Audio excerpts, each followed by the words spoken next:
Welcome to the deep dive. Ready to get your hands dirty with Australian registered training organizations? RTOs? Yep, those are the folks who deliver vocational training all over the country. Right. So we're going to take a deep dive into some big changes they're proposing for how RTOs operate. Big changes. Yeah, especially when it comes to their training standards. It's like a sneak peek behind the curtain of how trades are taught down under. Absolutely. We're talking about a major overhaul of their standards. Two key areas in particular. Oh. The credential policy. Which is? Basically who's qualified to teach. Yeah. And then we have the compliance requirements. Okay. Think of that as like the rules of the road for RTOs. Makes sense. Yeah. And here's the kicker. These changes are still just drafts. Right. Skills ministers will make the final call sometime late 2024. Yeah. But even in this draft form, there's some really interesting stuff. Like what? Well, some people have been teaching with qualifications that, well, might raise a few eyebrows. And you wouldn't believe the amount of paperwork RTOs have to keep. That's all getting a serious makeover. You're right. That paperwork is something else. One of the biggest changes, though, is how they're approaching teacher qualifications. Really? It seems they're trying to find a good balance between, quality control and recognizing that experience is valuable, too. I mean, that makes sense, right? Like, you wouldn't want someone with, say, a PhD in astrophysics teaching you how to bake. Mm-hmm. You'd want someone who spent, years in the kitchen perfecting their souffles and croissants and all that. Exactly. And the proposed credential policy is acknowledging that. For instance, they're easing up on the requirement that forced trainers with the older 2010 version of the Certificate for in Training and Assessment to go and get 2 extra units. Really? Mm-hmm. Mm-hmm. It caused a real headache in the sector. So this change, a lot of people are breathing a sigh of relief. So it's like they're saying, hey, if you've been successfully training people for years, we trust you. Yeah. But they're not just throwing quality out the window. Absolutely not. Professional development, that's still a must. Uh-huh. All trainers and assessors need to make sure they're staying current with the latest industry practices and knowledge. Got it. Like we were saying, it's all about striking that balance. Now, I heard they're expanding the pool of acceptable qualifications, too. That's right. So now people with diplomas in like adult education or vocational education and training, they can also teach. Mm-hmm. It's a big step towards recognizing the expertise of individuals with strong vocational backgrounds. Yeah. Like, imagine someone with a diploma in adult education. Yeah. But they've also been a welder for, say, 20 years. Okay. Now they can actually teach a welding course. I see. It's win-win, really. Learners get those real-world insights, and experienced professionals get to share their passion. Yeah, I love that. It opens doors for people who, well, maybe their expertise came from a different path. Exactly. Not just what you learn in the classroom, but what you learn on the job. Mm-hmm. And this draft policy also clears up some gray areas. Like, it specifically states that RTOs have to make sure that a trainer's credentials are relevant to what they're teaching. So no more theoretical physicists teaching plumbing 101. Well, maybe not physicists, but you get the idea. Clarity is important. They're also really pushing for trainers to have those up-to-date industry skills and knowledge, not just, teaching qualifications. So it's not enough to know how to teach. You got to know what you're teaching. Exactly. Okay. And they also clarify the role of those who provide direction to trainers, especially when they're working with industry experts. So, making sure everyone's on the same page. That training delivery is top-notch. All right, so we've got a grasp on the credential policy. That was good. But now let's jump into the other big piece of the puzzle. Okay. Those compliance requirements. I'm ready for the rule changes. All right, so picture this. These are the rules of the game for RTOs. Right. And make sure they're running a tight ship, upholding the highest standards. We're talking administrative processes, data security, all that good stuff. Lay it on me. What's changing? Well, one big one is they're putting a lot more emphasis on data security. Okay.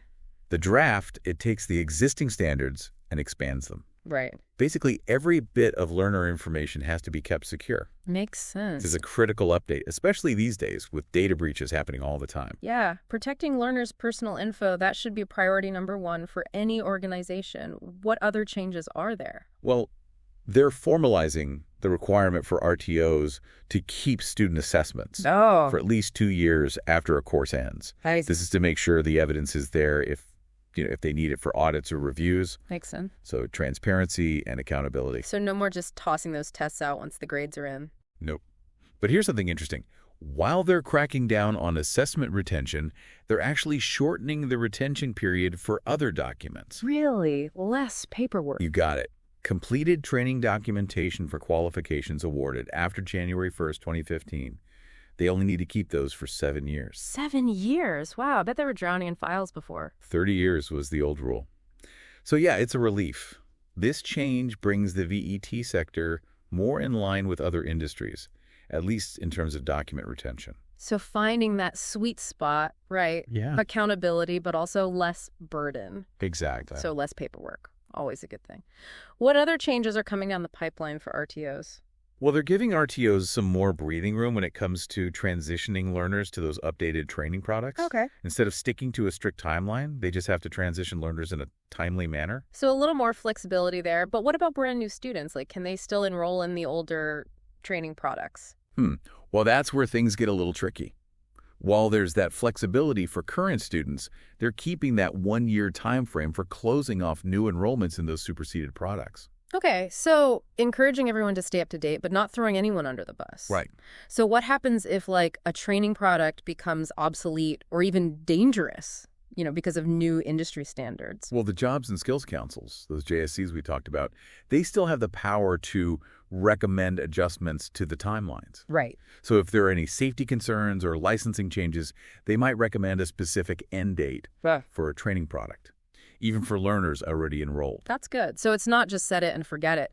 There are safeguards to make sure those transitions are handled responsibly. What else is on the compliance to-do list? Okay, get this. They're talking about really shortening that time frame for notifying the regulator of major changes within an RTO. Ooh. Right now, RTOs have 90 days. Okay. But the new requirement, they're proposing just 10 business days. 10 days. That's a huge difference. Why such a quick turnaround? It's all about maintaining integrity, making sure the regulator has the most up-to-date info. Right. That way they can respond quickly to any potential issues, and, well, it keeps things consistent across the entire training sector. So it's like a heads-up system. Exactly. Proactive quality control. Okay, that makes sense. Anything else hiding in these compliance requirements? Oh, yeah.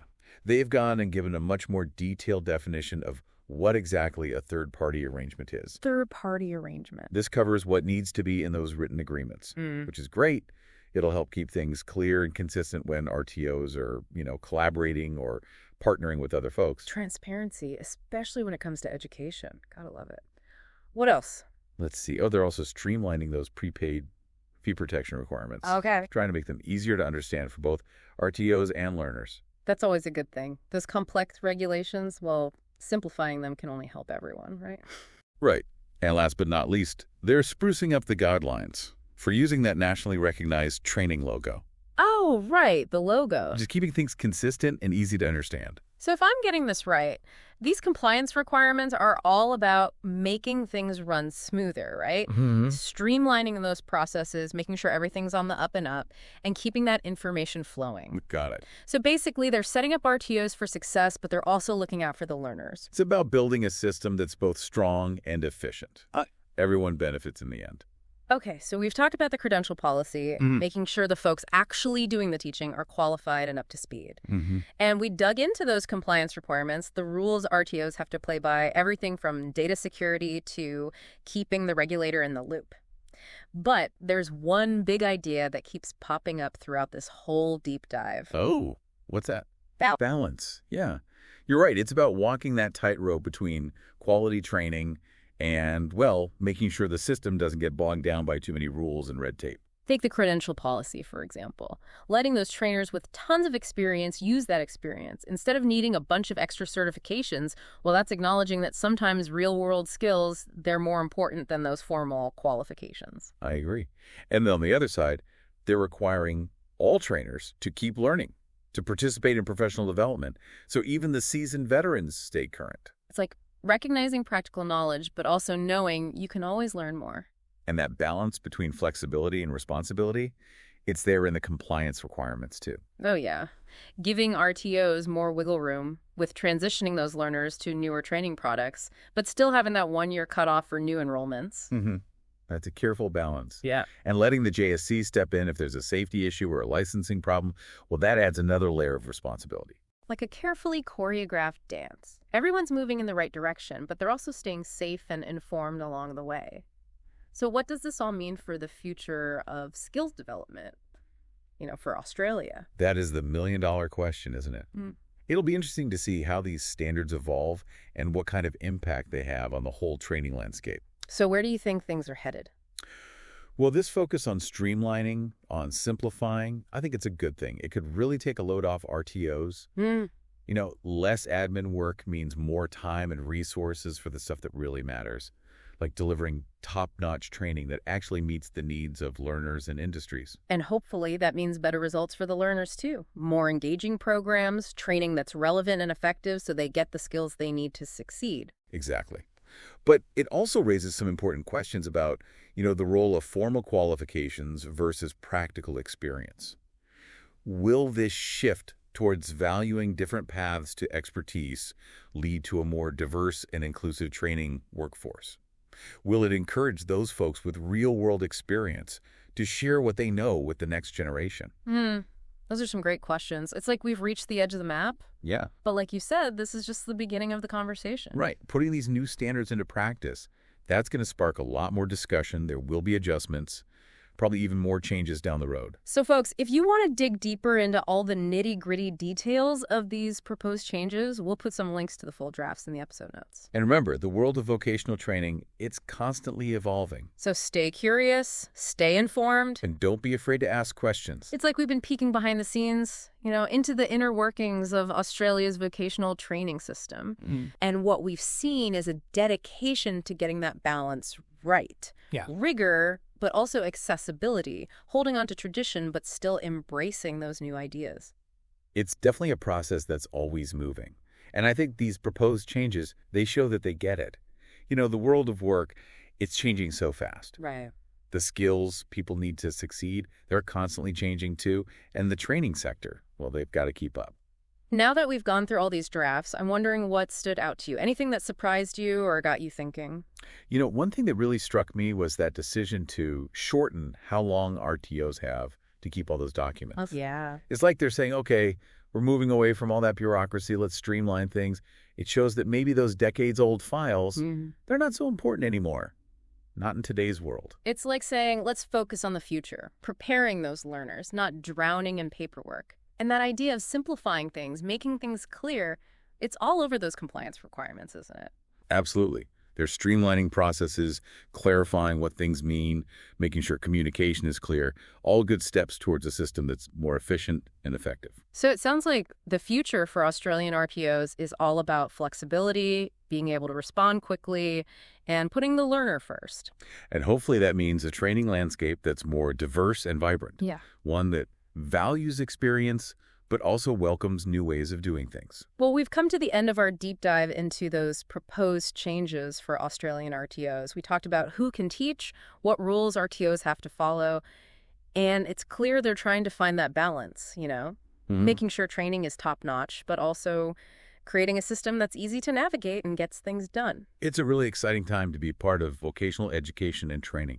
These changes could really shake things up in a good way. Learners will benefit, and so will the workforce as a whole. Now, if you want to check out the specifics, all the fine print of those proposed changes, we'll link to the full draft documents in the episode notes. And remember, this conversation is still going. So stay informed, get involved, and let us know what you think. Because shaping the future of skills development, that's something we're all part of. Your ideas, your questions, they matter, especially as we figure out this ever-changing world of work. Right. That's all for this episode of The Deep Dive. We hope you enjoyed our journey into the world of Australian RTOs. We'll be back soon to dive into another fascinating topic. But until then, keep learning, keep exploring, and keep those questions coming.